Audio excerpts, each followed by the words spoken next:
Hello and welcome to episode 69 of the It's Just a Hill Cycling Podcast. I am Jon, and today I'm back with BSP, and we are here to talk about bikes. We're going to talk about some pro cycling in a little bit. But how are you, Brian? Good. Thank you for asking. How are you? Oh, I'm good, thanks. Good. Sort of not too long in between recordings. I think less than a week. Anything new in your world of bikes? In my world of bikes. Yeah, anything new in your world of bikes? No, nothing new whatsoever. No, nothing new. Nothing. Ridden exciting. a few times since I saw you. Nice. Inside, outside? Inside, just doing The weather has been pretty bad, pretty cold. 30 degrees all the time. I've just been doing like anywhere from 30 minutes to an hour at a time. Yeah, it's so cold. I'm having trouble this year with the colds. I think it's fine to not ride outside when it's this cold. Just in general, not even riding. Yeah.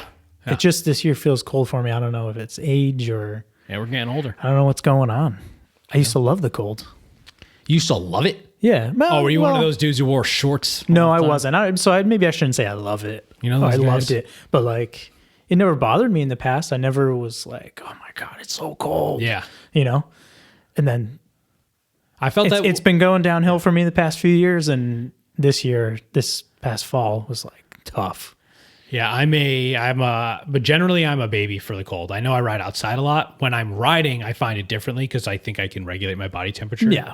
But I coincidentally moved to San Diego at one point in my life, which was a temperate climate. Yeah. And while I was there, I lost a significant amount of weight. Great. Moved back. Yeah. Bad in the cold. I've been bad in the cold ever since. Really? Yep. Like absolute multiple. I need multiple layers. I need gloves on all the time. If I'm doing something like outside or doing something in my garage for more than like 2 minutes, 3 minutes, I need gloves on. Like I just can't. I can't take it. Yeah. Yeah. We walk our dog, Yeah. every day, at least once, like one good one, like try to do an hour. Yeah. And, he's a small dog. So when it gets really cold, we shouldn't be taking him for that long of a walk. But like, even if it's 30 degrees and a little bit windy, I'm just cold. I have to wear gloves. Does he wear cute little booties? I do have booties for him. Yeah. But Harry doesn't like his. No, he doesn't like the booties. But I only put him on if there's like... Yeah. Can we name drop your dog? Snow. Sure. Claudio. And can we talk about how you can vote for Claudio in a contest right now? Can we tell people about this? Yeah. Can we plug this on the podcast? How do you find it? Because I have voted. Believe me, I voted. You did? Thank you. Yes, I voted. You're welcome. And you get emails, and they're almost as many as the emails that we got for the cycle of the Cystic Fibrosis Foundation. We got all those emails. No, it was like the first 2 days in a row I got them, but I haven't gotten them since. How can we plug? I don't know if I got any emails about it. Oh, it's like, hey, if you because it's sort of like one vote for free, but then if you like donate, you can vote more. And I'm no offense to you or Claudio, but I'm not donating to this cause I know nothing about. Maybe if I did more research, Don't tell my wife, but yeah, I didn't donate either. Oh, okay. Well, I just did the one vote. Good to know that both of our wives don't listen to the podcast. But yeah, how do we tell people about no this? Chance of her hearing this? How do we tell people about Claudio's contest? Where can they go? That's a good question. I'm going to have to get back to you on that one. I can put a link on Instagram, and I can put a link in the YouTube description. Yeah, sure. Okay, great. That'd be great. And because it's open for a few more days, people can still... Is it? I think so. Thank you think for... it's over? I don't know. Okay, I'll be honest with you, but... This might be more of a your wife project. That's fine. It was. That's fine. Like that's how people in relationships, they don't always do all the things together, but it's your dog. And so I wanted to promote it. Because I thought it was cute. It was a great picture of Claudio. And it's like, vote for him to be a cute dog. And I think he's a cute dog, Thank you. You're welcome. I think he's a cute dog as well. Yeah, of course you do. Yeah. Okay, so before we start talking about pro cycling, which I said, I do want to say that I've been thinking a lot about like how to properly coverage like the women's pro peloton and the men's pro peloton. And I don't think it's fair to just like tack on women's talk to like every men's talk. Yeah. So I'm putting this out there that we're not going to dive into the women's like Tour Down Under that much right now.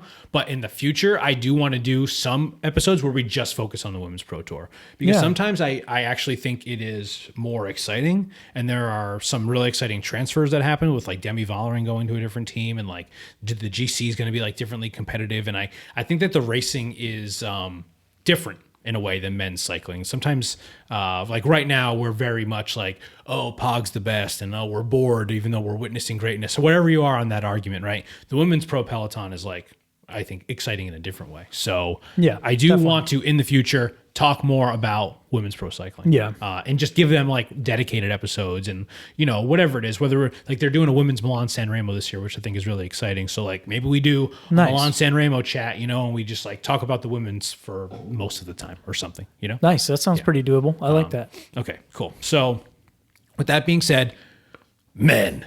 Just put men up on the screen.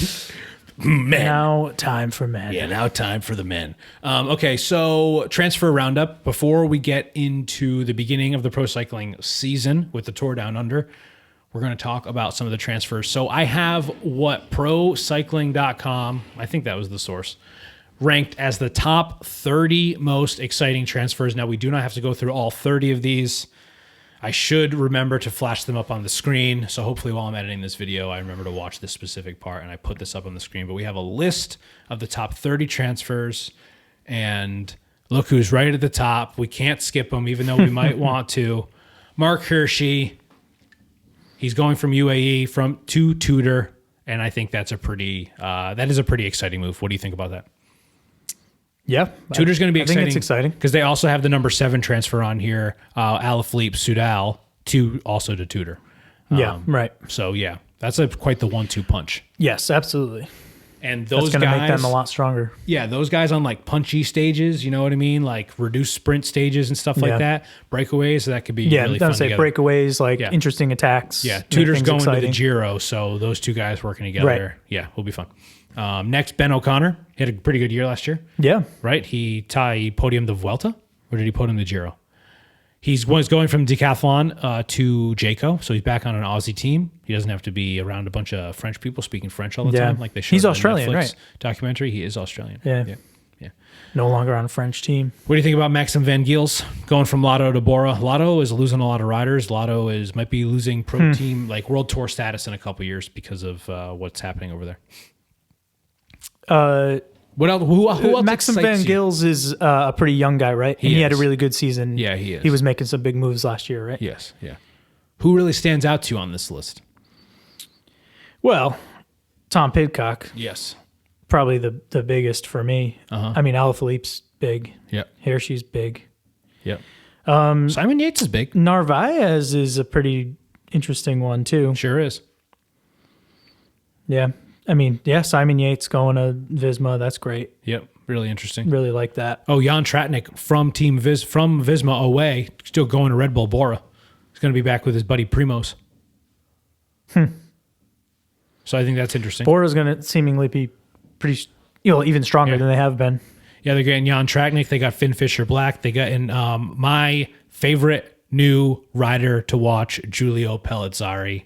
My absolute Italian Giulio? king. Yeah, Giulio. Tell me about him. Giulio Pellizzari. I don't know anything about him. So he's on VF Group Bardiani, and he raced with that team in the Giro last year. They normally get a Giro ticket because they're like a pro Conti team from Italy. And he attacked on some huge stage, and the only person that caught up to him and passed him was Pog. And so Pog ends up like passing him and like winning the stage. Pellizzari comes in second. Okay. He's young. Yes. Pog being like a hero. He goes up to him. He like gives him his glasses or something. Or maybe he asks Pog for his glasses, and Pog ends up like taking his jersey off and handing his jersey over. And they're just like soaking wet. It was like raining. It was a pretty like hard day out there, it seemed like.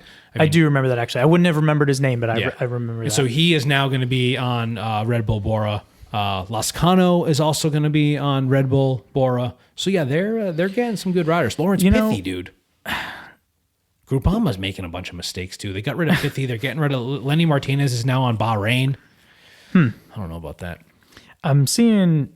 I mean, people are moving off of Ineos, but I'm not seeing anyone going to Ineos. No, that's true. At least from this list. That's true. None of these top 30 transfers are Ineos at all. And they've already been talking about the demise of Ineos. In the past couple of years. So according to this top transfer list, that's not looking good for Ineos. I think there's one one more last dying ditch effort Ineos has, and it's at the end of this season. And I mean to like resurrect them as a team, because obviously Geraint Thomas is still around. Yeah. This is either going to be his last year or his second to last year, right? So what do they do moving forward? There is a guy by the name of Remco Evenepoel whose contract is up at the end of 2026, and people are saying that there's going to be a buyout at the end of 2025. And is that going to be Ineos or is that going to be Red Bull? Because Red Bull might be ready to move on from Primoz. So there's a lot of things going on that the end of the season might be a little bit more telling to see like what really happens there. But I agree, Ineos is, not looking already good. They're already talking about being ready to move on from Primoz. Red Bull, yeah, I think so. Yeah, I mean he's an aging man, right? He's getting older, but he's not as old as G. No, he's not as old. I think he's a few years younger than Geraint Thomas. Yeah, because Geraint Thomas is like 37. They're 38, maybe. 38-ish right now. Yep. And Primoz is probably like, what, 33, 34? Yeah, I was going to say like 34, 35, something like that. Yeah, I think so. Yeah. Yeah. Well, that's interesting. I mean, because he didn't have a bad season last year. No. And that was his first on. No, he didn't have a bad season on Bora. Yeah, true. And now he's getting Jan. But that is interesting to say. Bora's getting stronger. What team's gonna be the team to buy out Remco? Because I don't think Remco stays on Soudal. No, I just don't think it happens. They're changing over there. That's sort of like an ever changing thing now. Lefebvre is out. You know, they sort of did this. They were this big classics team when Alaphilippe was winning all those races, and then they were like, we want to be a GC team. We want to support Remco, and they did a good job. You know, Remco's had a hell of a couple last years, I think. Yeah, absolutely. And I mean, he had that big fall. Yeah, with everybody. He crashed again recently too. Was it Vuelta? Basque Country? He crashed. Basque Tour. Yeah, it's Zulia Basque Country, and then the one when everybody got hurt. Yeah, the one where people went into the ditch and stuff. Yeah. And Remco wasn't too badly hurt, but it was a setback on that. Yeah, sure, it was a setback. Season. He's had a setback right now too. He got doored by a car. Did we talk about that? Oh, that's right. You mentioned that. Yeah, he did. He got doored out on a training ride in some town. I mean, he's healing up, and I think he'll be ready to ride. He's definitely riding the Tour. We know Pog's doing the Tour. We know Jonas is doing the Tour and the Vuelta. Same with Pog, Tour Vuelta. And so who goes to the Giro? Right now it's looking like only Primoz that Remco's not going either. Like if you want to talk about like the big four GC guys, right? It looks like Primoz is headed there.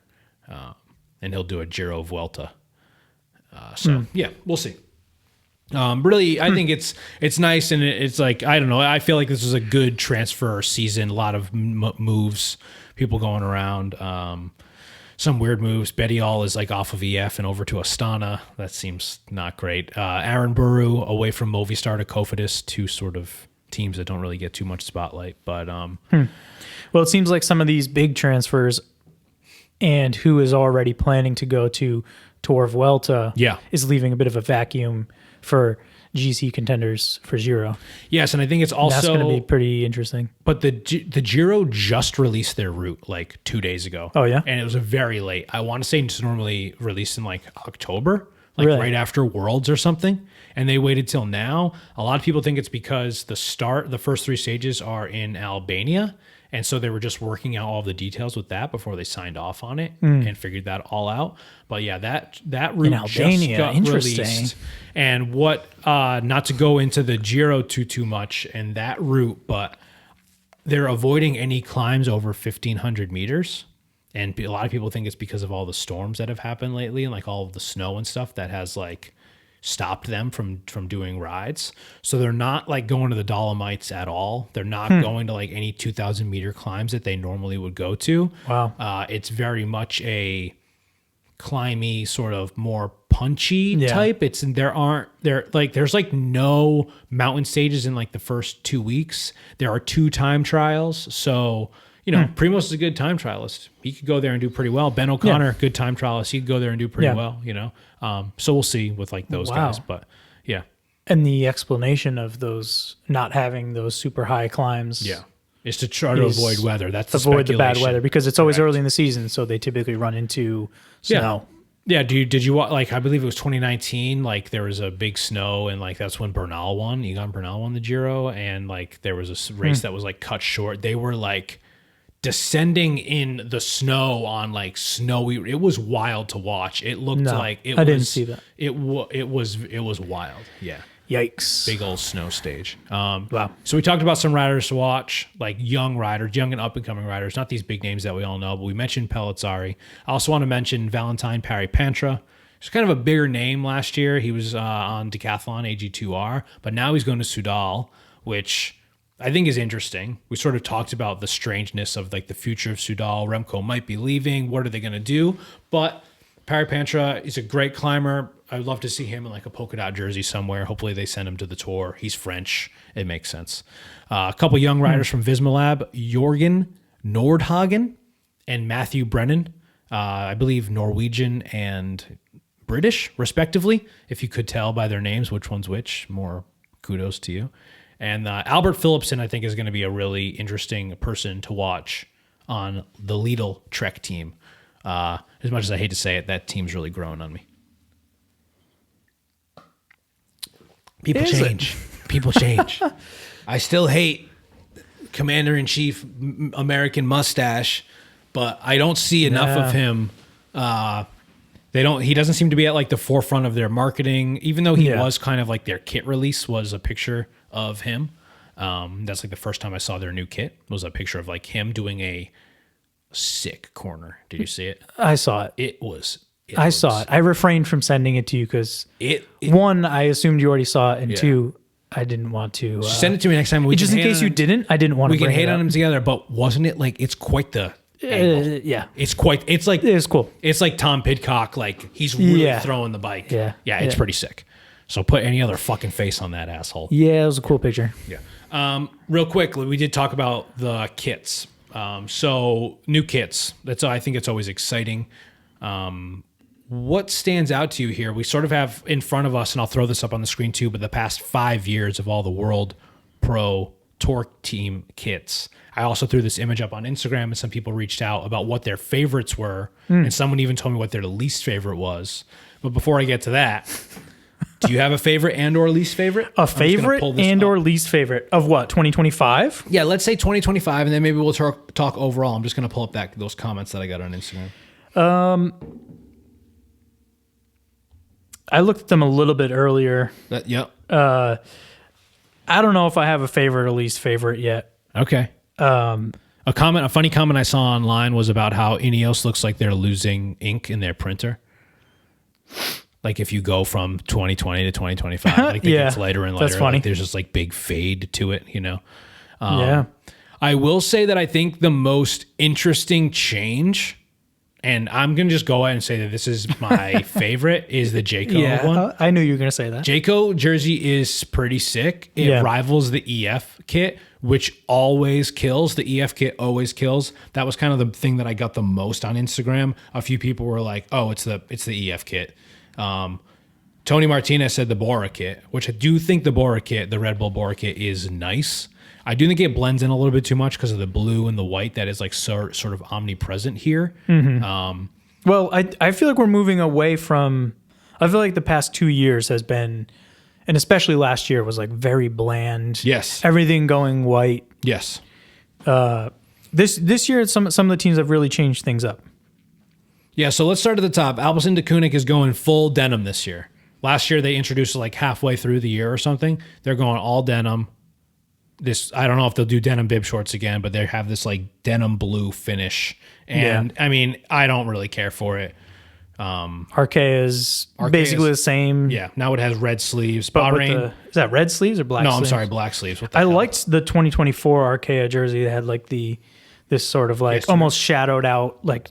Do you remember the weird release patterns that they underneath? did where they all had swords in the woods? Oh yeah, yeah, it was really strange. Weird. Yeah, I liked it when I saw it like throughout the season though. Yeah, no, I agree. Bahrain didn't change. Looks the same. No, they didn't change. Cofidis added yellow sleeves. That's weird. It is weird. Decathlon is kind of just like what Jayco was last year. Yeah, that's pretty similar. Yep. I do like EF. I don't think this. This. What? Decathlon? Yeah. Weren't they already in these last year? They were, yeah. So maybe they at the end of the season? At the end of the season. They went away from the /1 midway through, just like Alpecin did with their denim one. this small, tiny picture that we have here doesn't do the EF kit justice. Yeah. As much as I think Rafa has fallen off a little bit, and they don't nearly have the same, like, let's say, style factor that they used to have. I'm not sure about the quality of their kits. I really just mean, like, there's just been other brands that have been introduced that sort of rival them a lot more. You know what I mean? Which I think is good. Definitely. And but this design is pretty slick, and the bike looks great, and they always absolutely kill it with their sort of image. I think it's usually the best one. Groupama's like not even changed at all. No, they haven't changed in 3 years. Yeah, it literally is exactly the same. Ineos like swapped the gradient from left to right. Oh yeah, huh? That's kind of strange. I don't know about that. That seems like that was a move. They just made a change simply for the sake of making a change. Yeah, I agree. Yeah, I don't know why they did that. Reverse imaged it. Intermarché. I skipped Intermarché. Oh, you did? Yeah, no, I didn't mean to. Intermarché. I know you've always been a big fan. Yeah, I do love it. I think it's kind of garish, but I think it works. I don't really like their designs. I think if I was to pick a favorite of their designs, probably what is this, 2023? Oh, okay, yeah. When they were like Intermarché Circus Wanty. Oh yeah. Whatever this design was that was like on their stomach, I thought it was cooler, a little more interesting. Yeah, but so many of these jerseys, and I think people will agree with me. You got to wait till you see them.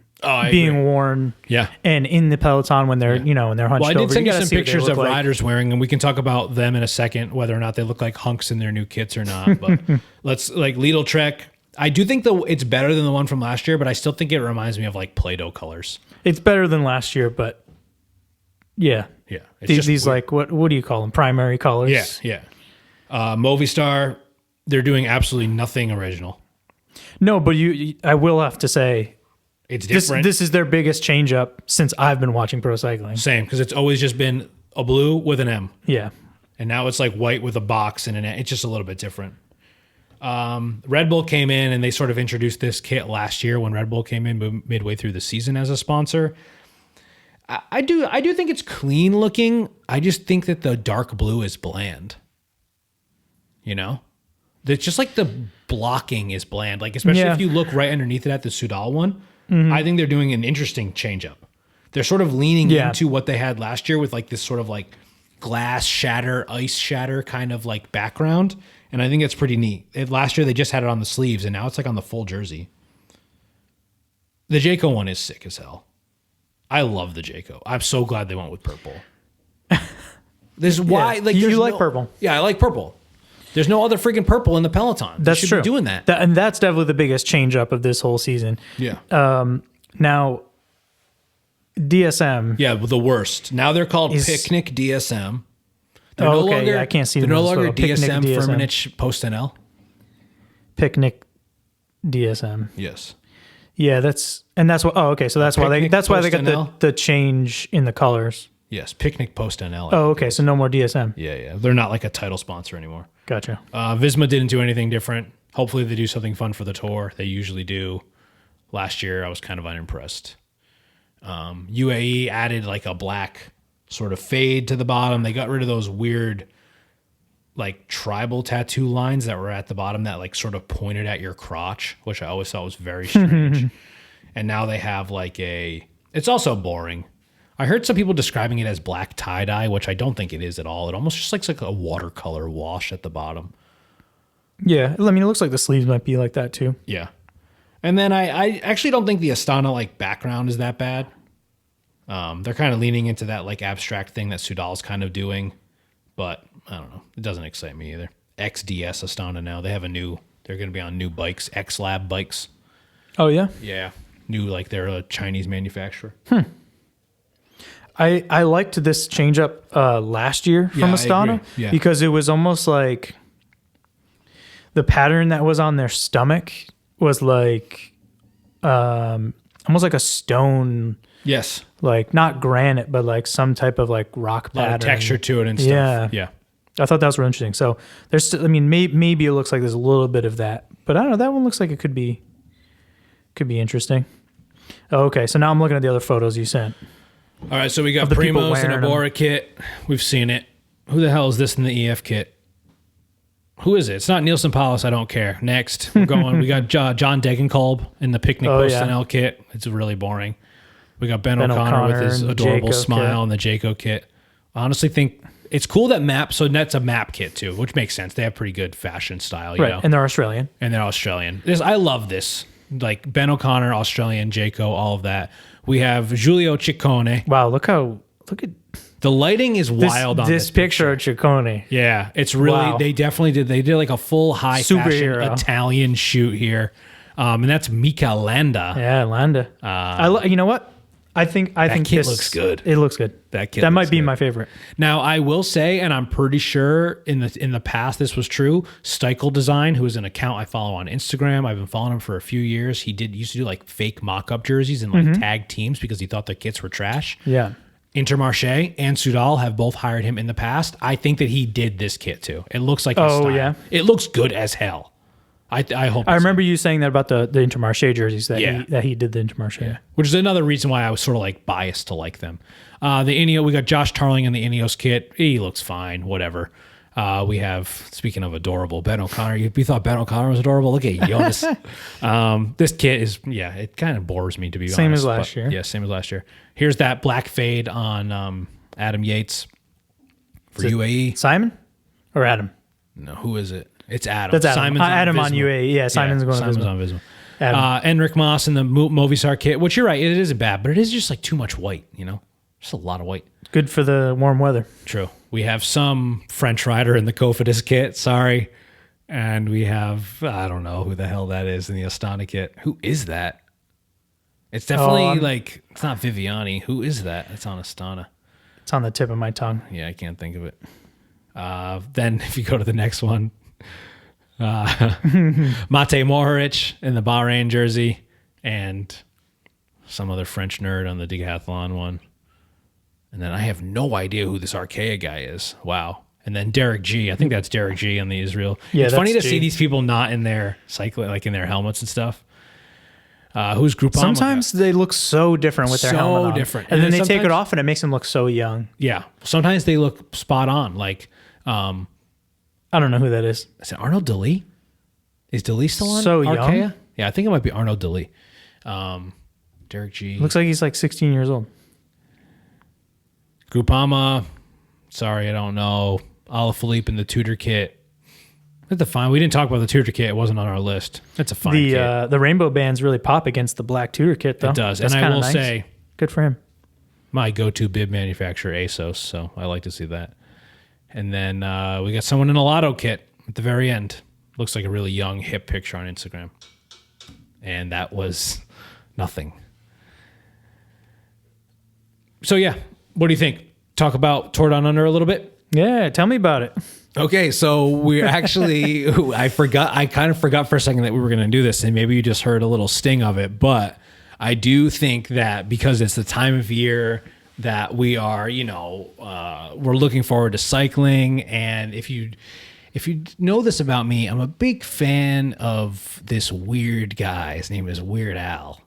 And I've always enjoyed Weird Al. I've always been a big fan. I've always thought about writing parody songs, and maybe I've dabbled in writing a parody song about the lemon sublime goo flavor, but that's for another time. This is what you think about on the bike? This is what I think about on the bike. You write lyrics on the bike. Yeah, so I've been listening to a lot of 80s soft rock lately, and I felt inspired by a song by the Men at Work.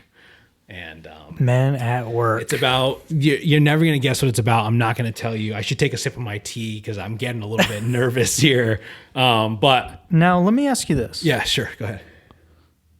Are Men at Work from Australia? Yeah, they're from Australia. They're an Australian Thank artist. God. They're an Australian artist. This is not a problematic song, and the parody version will be less problematic than what you might think of them singing about a Vegemite sandwich. I won't be singing about a Vegemite sandwich. But you're gonna cue the song from here. Should Singing? I cue it? You're gonna sing? I'm gonna sing. Oh my God! Yeah, I'm gonna sing. Oh, sorry, that wasn't clear. Oh yeah. Let me get it for you. Oh, okay. Yeah, no, I didn't. Yeah, thank you. All right, John, are you ready? Yeah, I'm as ready as I'm gonna be. I did rehearse this. All right. Thank you. Okay, here we go. Okay, here we go.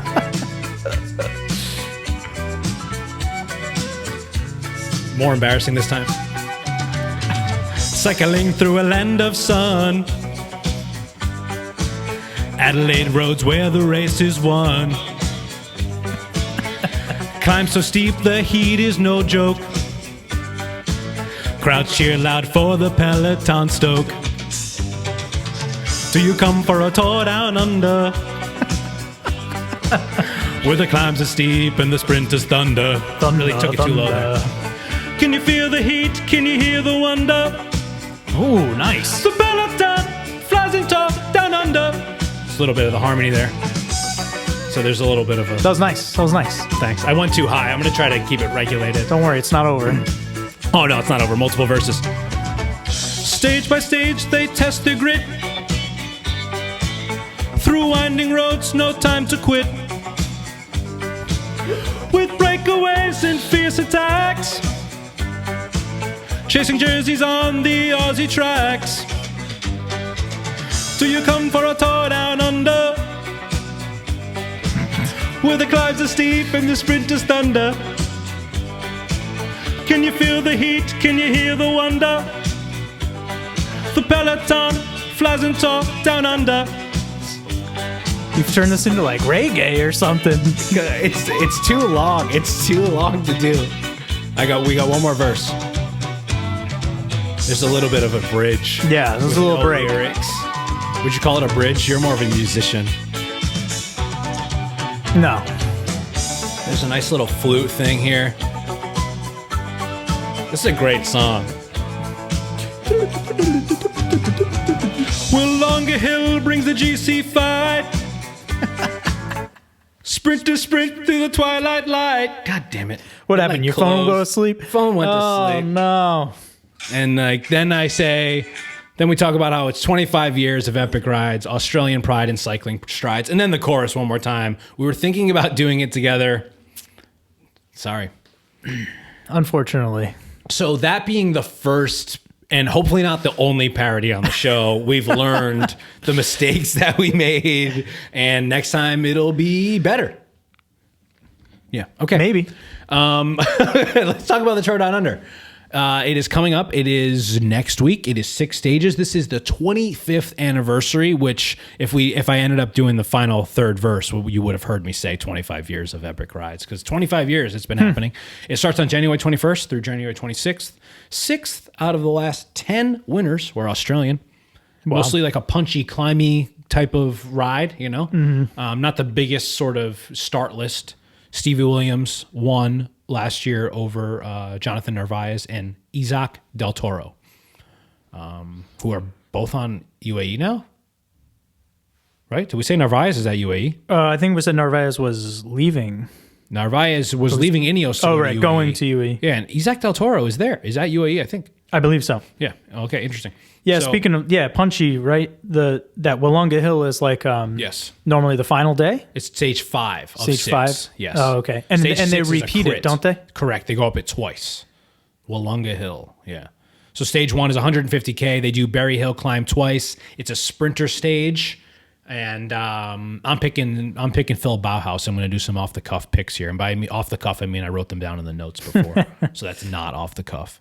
But very much a sprint stage here. Phil Bauhaus is going. His career is dwindling. I hope he gets at least one win here before we forget about him for the rest of the season. Sorry, Phil. Stage 2, 130K. They do this thing called Mangler's Hill. They do it 3 times. It's a sprinters again, but there are more hills. Maybe like, I don't think Binny's going, but it seems like it could be a good thing for like a Binnium type of like sprint type of stage. That's 130K if I said that. 151K for stage 3. Now we get some climbs here. I feel like Australia is similar to, like, I don't know what part of there's not like they don't really ride up mountains that much. You know what I mean? But there are mountains in the United States. I wanted to say it was like the United States in terms of like maybe it's more like a Virginia, like when they did the Worlds in Richmond in like 2015, like that type of rolly, punchy, maybe. You know what I mean? Like maybe no offense to Wollonga I don't really Hill, know. I don't know, to be honest. but it's not called Wollonga Mountain, right? You know, right? It's not a mountain. It's not Wollonga Mountain. Yeah. Hence the repeat. Right. So stage 3 has Knott's Hill, reduced group sprint, maybe early test for climbers. I'm going to pull up the start list here real quick. I wonder if there's like a full start list. I don't know why I didn't add that here. Stage 4 is 160K. That's the longest one, although it's not the Queen stage. But there is this thing called Nettle Hill, 20 kilometers from the finish. It's 8.1K. 8.1%, sorry. 8.1% average. Yeah. That's pretty good. Yeah, for 20K before the finish. So Nettle Hill. Yeah, Nettle Hill. Do they always do that? Do you know? I'm not remembering that Nettle name. Hill doesn't sound as familiar as Wollonga Hill, which is next day, stage 5, Queen stage. Now, I have written down here, fuck the monarchy. Can we try to rename the Queen stage? Can we give it a more... Unless you're like a big fan of the Queen and the King. Me? Yeah. No. Okay. I don't want to insult you. No, not at all. You know. I never understood the world's obsession with the English... royalty and stuff. Me either. I don't get it. It's kind of disgusting. No, we're not going to rename it now. Let's make that a thing to think about for the year. Instead of the Queen you wanted stage, me to rename it now. I don't know. What would you call it? Queen stage. Instead of the Queen stage, I want to call it, because it's in Australia, I want to call it the Bangaroo. Because it's in Australia. You can have a fun name for every race. The Bangaroo? Yeah, the Banger, because it's like a banger. Like a banger, but a kangaroo. But a kangaroo. Yeah, the Bangaroo. Clever. I can't come up with something that clever. Off the cuff. All right, you're just gassing me up. Stage 6 is the final. It's a flat stage. It's a crit day, which I think is pretty cool. It's in Adelaide. You can go and watch the crit. This is a fun race, I think, to start the season. I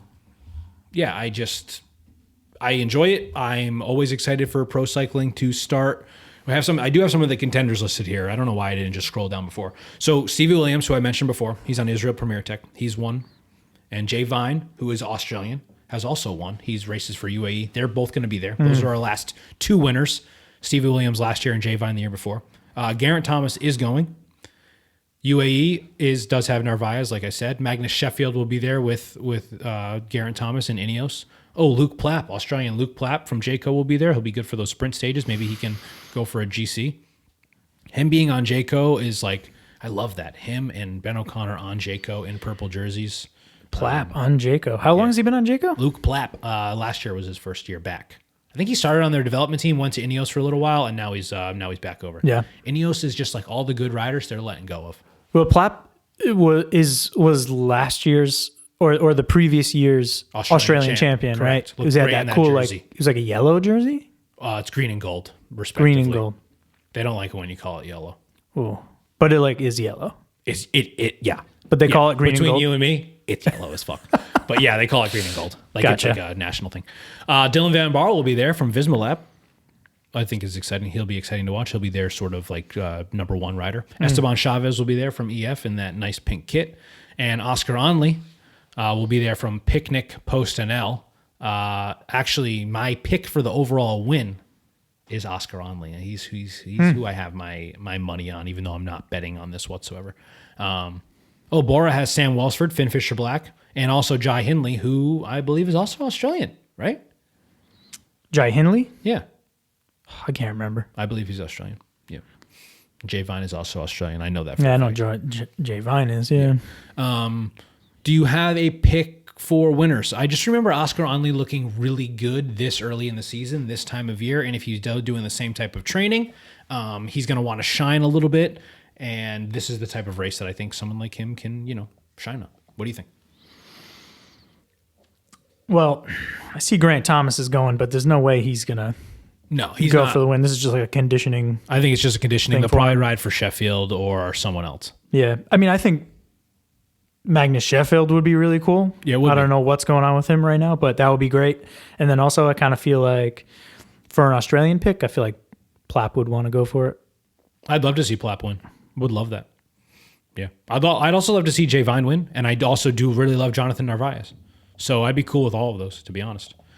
Dylan Van Baarle would also be cool. I like a lot of these riders, Seems I'm excited for it. Nice quick 6 days. 6 days in a row, boom, let's go. Then they head over to the Middle East for all of those sort of Saudi tour, UAE tour. Yeah. And then we get into Cobbled Classic, Spring Classic season. Did Jay Vine... Yeah. Did he get picked because he won the Zwift I thought this tour or something like that? I believe he came in second, but yes.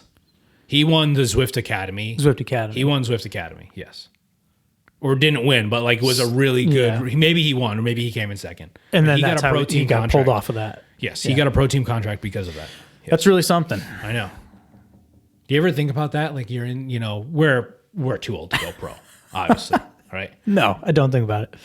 But sometimes you get on the bike and you're like, oh man, imagine like riding the trainer inside and getting a pro contract from that. Oh, that's yeah, wild. Yeah. That's like a big jump. Nuts. Like, sure, it's one thing to like start when you're young and like ride outside and like ride on teams, ride in clubs, you know what I mean? Like be like, you got to move to Europe when you're fucking 18, you know what I mean? Like if you want to do like the pro cycling thing. Yeah. But to think that like, it's really cool that like someone who lives in Australia, who's like a, obviously a really fit guy, a good rider, he can ride outside just fine. I think sometimes that's like, oh, it's not the same. I'm not going to get started on that. But it is like, it's cool to see that it transferred. Like, he went from that. Yeah, true. Yeah. Because I think his first season was a little dicey. Yes, but he also wasn't only a Zwift racer. I listened to this podcast. I have to imagine. No, I know for a fact that he was like on a team with like on an Australian team before. I just think that like he just happened to be There's a Zwift no racer. way he could just be some John. No. Who Sorry, I wasn't even thinking about the fact that your name's John. What the hell? I meant John, like a John you know Doe. what I mean? Yeah, like a John Doe, just sure. like inside riding his bike, not knowing anybody, and then a team just like sees his stats and is like, yeah, that guy, let's take him. Can we talk about the term John Doe real quick? Sure, just real quick, just a quick aside. You don't want to talk about Jane Doe? We can talk about Jane Doe too, but Jane Doe doesn't resonate with me as much because my name isn't Jane. So hear me out. John Doe, okay, is a name used for like people that you don't know their name, right? Like, so it's like a general thing. Like, say they find a that are dead. Yeah, exactly. You watch a movie, and they find a dead body, and they're like, we don't know, it's a John Doe, right? And it's used because it's sort of like a catch-all type of name. Yeah, but John by itself was too boring. That they had to add a Doe. Why couldn't it just be, there's another John? Well, they made it John Doe. Where does the Doe come from? Is that the last name? I think because... Is that first last? Yeah, first last. Because they have to fill out paperwork, so they can't just write John. Oh, okay. So they have to put the last name of big Doe. Paperwork guy, huh? You're a big paperwork guy. Love paperwork. I knew this about you. Yeah. I knew this was going to come out someday. Listen, I'm just trying to give you an answer. Okay, thanks for giving me the answer. Does that answer your question? No, I never... No, it doesn't. Of course not. I have more questions because of it. Not... I know you have more questions, but does that answer the first question? Yeah, because it's first, last, John. You got to have the last. Yeah, gotcha. Yeah. And then that clarifies, like... They definitely came up with John Doe first, right? And then Jane Doe. Well, speaking of fuck the monarchy, fuck the patriarchy too while we're at it. I don't know. Yeah. That's a great question. Yeah, which one came first? The chicken or the egg, or the Jane or the Jane John? or the Jane. I almost said the Jane or the Joe. It just. No, this is John Erasure. It just rang better. The Jane or the Joe. No, we're not going to talk about it, but January 17th to 19th is the women's version. So of Tour Down Under. Yeah. So right before. That's in like 2 days as of this record. Yeah. 3 stages though, but they're pretty stacked start list. Demi Vollering is going to be there. Yeah. So yeah, that'll be cool. I'm going to watch that leading into the men's. Yeah. Do you know where this is going to be broadcast? Anywhere? Ooh. Like on any apps or anything? Yeah, on any of the main apps or... No, because I'm Tiz. so Tiz. I'm so Tiz these days. Oh, look at you. You're in a Tiz.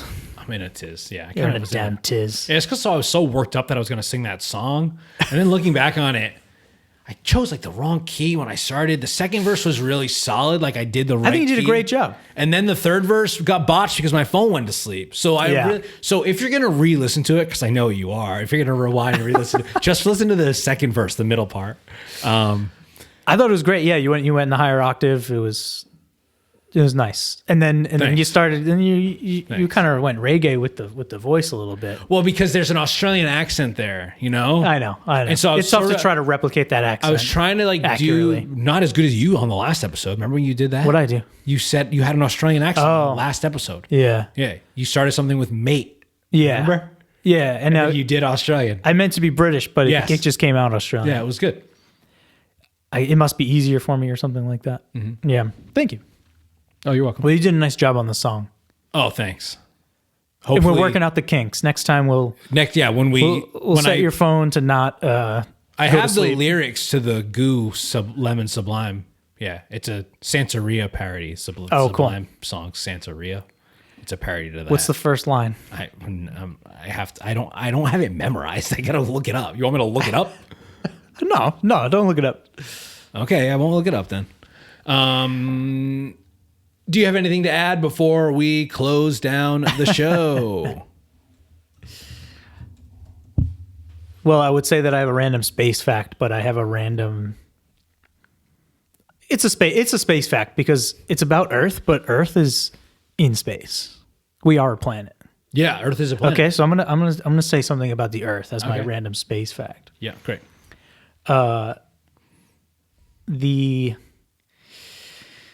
The largest mass extinction event. Came in between the Permian and the Triassic periods. Okay. Which is around 250 million years ago. Okay. This was the largest mass extinction event. It was a heating event. Yep. Where global temperatures were really high. Mm-hmm. That heating event took place over roughly 75,000 years. Wow. Now, if you compare the amount of degrees that the average Earth temperatures rose in the 75,000 years, over the 75,000 years, and compare that to the rate that we are warming today, the speed that we are warming today. Oh no. Yeah. We are actually warming the Earth faster, 100 times faster than our planet's largest mass extinction event. 100 times faster, just since like Industrial Revolution. It's so terrifying. It's just so terrifying. I don't know. Any climate change deniers out there? I don't know. That is like, I like how you were like. It's a sad one, I guess. That is the saddest. Sorry. That's what's happening. The first line is, "I ain't got no espresso shot." Shout out to BSP, of course, my podcasting. Got no espresso shot. Yeah, exactly.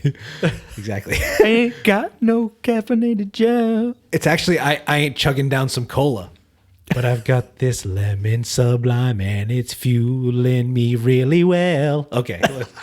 And of course, shout out to MBX, the official bike shop of It's Just a Hill. I don't want you to think I skipped over your shout out. Thank you for, I didn't. Allowing me to sing parody songs on our silly cycling podcast. Of course, the backbone of this cycling collective are group rides. All rides are posted on Strava. Winter Bike League is here. We're in the thick of it. The second stage is this weekend as of this recording. There's our WhatsApp chat, our Discord. Like and subscribe to this very video. If you're watching on YouTube, give us a rating on your podcasting platform of choice. Oh, and there's two other things I want to talk about real quick before we get out of here. Sorry. I know you have somewhere to be. You have more space facts to learn. You have more people. You have to tell more people about the sad fact that we're warming the Earth 100 times faster. I gotta get out of here. I gotta learn more climate facts. I gotta get near some ice. It's getting so friggin' warm around here. Yet it feels so cold. Rotation Engineering. Rotation Engineering. Seth Carlson, previously on the podcast, has a company called Rotation Engineering. We met Seth at the MBX Thank You Day. They are now going to be officially a sponsor of the club, so we're very excited about that. There'll be more details to follow, but yeah, that is here, and it's happening, and it happened sort of officially as of today, so it's on the forefront of my mind. Very cool. Thank you. Very cool. Seth was great. Great. I only met him once, but I also listened to that podcast. Yep. Great interview. Thank you. If you haven't listened to that one, episode 63-ish, 63, 64. Somewhere around there. It's up here on YouTube. You can watch it. Yeah. Talk to Seth about. Yeah, good episode. He's an absolute madman. He leaves the house with no tools, no. Oh, yeah, he did say that. He did say that. Yeah. That's like the clip I put up on Instagram. Yeah. But his knowledge and the way that he thinks about his parts and everything is really cool. I got to see all good. The machines where they make the stuff today. And yeah, it was cool. Wow. Yeah. Sick. And it's in a really, I probably said this to Seth like more than once, but it's like it's in an area that I want to ride. Like I want to ride my bike to there. I want to drive there and ride my bike around there. It's Allington, Connecticut. I was gonna say it's like Eastern Connecticut, right? Well, yeah, like just northeast of Hartford. Oh, okay. Sort so of it's like not really Eastern. Southeast of Springfield. So like kind of close to the Mass border over there, you know, really like rolling hills. So it was a bit of a drive. It's like an hour and 15 minutes for me. Yeah. Basically like due west. But yeah, it was great. And nice. I also want to talk about this. Sheehy Labs, they make these mounts, and they made me this mount for my Cervelo R5, and I haven't used it yet, but it's on my bike, and I'm planning on running it when I ride on Friday. And it's pretty sweet. I know Adam Carroll, member of It's Just a Hill, former guest on the podcast. He runs one on his tarmac, and it's really nice. It's 3D printed. It's light as hell. They're not paying me to say any of this shit. I mean, they did give me a free mount, so it's the least I could do, I guess. But I just am sort of very impressed by the professionalism. Look at this. These are like metal business cards that they have. Oh, cool. They're really nice. Really cool. Are these 3D printed? Install, yeah, all 3D printed. I don't have the mount in here. Oh, right. It's on my bike. I'm sorry. You're opening it up like you're going to show it. But it's on the bike already. It's on the bike, and this is for my Garmin Varia that has the radar and the camera, so it's sort of the more heavy-duty mount. Yeah. And it's great. It says it's only 38 grams assembled. The locking insert is included. Plastic-free packaging, made here in the USA. Made here right in Washington County. Maybe South Kingstown, Wakefield. You can look them up. Sheehy Labs, sheehylabs.com. Yeah, I mean, I'm not trying to tell everybody where they live. No. And you're not even in Washington County anymore. Me, no. I'm Providence County now. Yeah. Providence County strong. Providence County. Yeah, hell yeah. We both live in Providence County. Yeah, imagine that. Yeah. What's the total number of people that live in Providence County? Probably like 600,000. That's a lot of people. Good amount. Yeah. Yeah. So I think this is cool because I was using that big bulky rubber band mount that just isn't great, and I just don't trust it. You don't trust the rubber band? No. I don't blame you. I think it's always good. Something like this is really great, and it's great that Sheehy's doing this. I think it's great. Sorry, I forget his first name, but Sheehy Labs. Oh, Sheehy Labs. Yeah, well, it's personalized. It's Matt Sheehy. Matt Support Sheehy. at sheehylabs.com. I like that he wrote my name at the top. He personalized it. Yep, wrote my name at the top. It's very nice. Very cool. Let me even say, they gave me one like a week ago or 2 weeks ago, and it was the wrong one. Oh, really? It was the one for just the radar, not the camera. It's a different mount because the camera one's heavier. Yeah. And I was like, hey,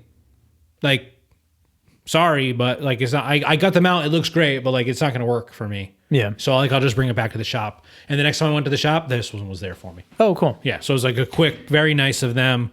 They have install videos on their website, and it's cool to support just the same way I like supporting Rotation Engineering or Ben over at July Bikes that we've had on the show before, and you and I have both been to his studio. I just think it's cool to support things that happen locally.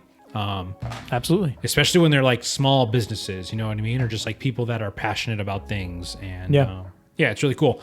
This one, it says Sheehy Labs on the top. You see that right there? Yeah. Mine says MBX. You can buy these at MBX. Oh, so we made branded ones for MBX as well. So there's actually there's a good amount of them at the shop. If you were to go to the shop right now, they're behind the counter where the Garmin's are and the Wahoos are. So you can pick yours up right there if you want to take a look at one. This one works for the R5 and the Caledonia 5, but then he's got round ones. He's got ones that work for the tarmac mount and all that good stuff. So thank you. Very cool. Labs. Yeah. And thank you, Brian. Thank you for watching. Thank you. For listening. And we'll see you at the Tour Down Under.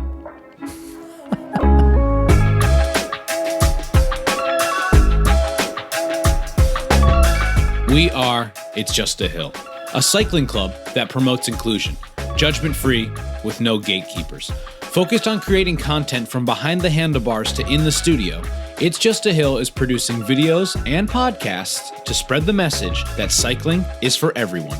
We are focused on reminding everyone that riding your bike can help you overcome any obstacle, because after all, it's just a hill. Decaf left, regular right. Decaf left, regular right. It's very challenging work.